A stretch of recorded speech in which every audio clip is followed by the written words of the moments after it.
By November 24th, a historic deal may be struck to resolve the Iranian nuclear standoff. But what would that mean for the country's economy and, in turn, the West? Joining me down the line is Trita Parsi, president of the National Iranian-American Council. Well, Trita, as the deadline for a nuclear agreement with Iran and the permanent members of the United Security Council plus Germany draws closer, who needs an agreement more, Iran or the West? Both sides will be much better off if there is a deal, and both sides will face rather dire consequences if they fail to reach some form of a compromise.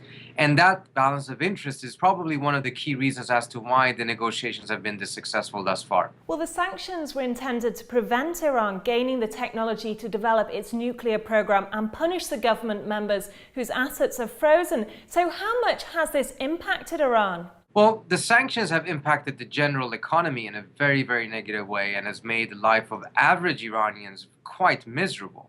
It has, however, not affected the access to supplies, etc., for the nuclear program in a particularly strong way. The Iranian nuclear program has proceeded throughout in spite of all of these sanctions, and officials in the government actually have a much easier time getting around the sanctions than the average Iranian citizen. You published a study this year looking at how much sanctions on Iran had actually cost the United States. So what figures are we looking at there? We did an econometric analysis looking at the lost export revenue that not just the United States but other European countries suffered as a result of these sanctions. And the number we reached, which is a very conservative estimation for several different reasons, was somewhere between 135 and 175 billion dollars. The Europeans only have had sanctions since 2010, but during the first 3 years of those sanctions, the Europeans lost twice as much money as the US did during that same period. But of course, since they've had sanctions during a shorter period, they haven't lost as much. The US has had very strong sanctions on Iran at least since 1994. Considering that this standoff has been bad for both Iran and the West, what's the real reasons behind the Iran-US stalemate? There's a geopolitical conflict that is at the root of this. The nuclear program in many different ways is just a symptom of a deeper problem. But that problem has now become so deep that if they didn't resolve the nuclear issue, it could actually have spilled over into a hot conflict, a military confrontation. That is not something that would be to the benefit of the United States, the West, or Iran.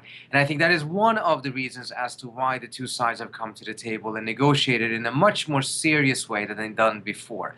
Because they both realize that they really needed an exit ramp out of this escalatory dynamic that they had found themselves in. Well, if the talks on the 28th do not end with an agreement, what will this mean for Iran and the rest of the world? If it ends in such a way that they're going to have another extension, a couple of more months, then the crisis may be able to be postponed. If it ends in such a way that it's clear they're not going to be able to come back to the table, then it's going to very much depend upon who the rest of the world blames for the failure. If the failure falls around the responsibility of the Iranians, then you're going to see an intensification of sanctions and a ratcheting up of other threats as well. In fact, Wendy Sherman, the American lead negotiator, put it this way. She said, if there's a failure, the name of the game on both sides is going to be escalation. The US is going to try to intensify sanctions. The Iranians are probably going to escalate their nuclear activities. There's no one who will be winning from that scenario. So finally, how likely is an agreement? Some of the problems that existed in earlier rounds appears to have been resolved. The two sides are speaking much more comfortably and more confidently about the deal than they did before. And also their messaging to their domestic audiences has shifted. And that's a very critical point because neither side was going to go on a campaign of selling the deal until they had at least a very likely deal. And since they have started that selling campaign, I draw the conclusion that they're much closer to a deal than many people may have thought.